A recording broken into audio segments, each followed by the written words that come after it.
Welcome to this Delt Stack tutorial video. In today's Delt Stack tutorial video, we'll learn how to set Apple Preview as the default app for opening PDF files on your Mac when they keep opening in something like Adobe Acrobat instead.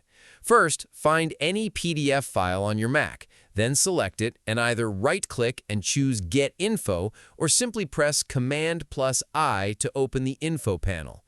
In this window, look for the Open With section where you can see the current app assigned to this file.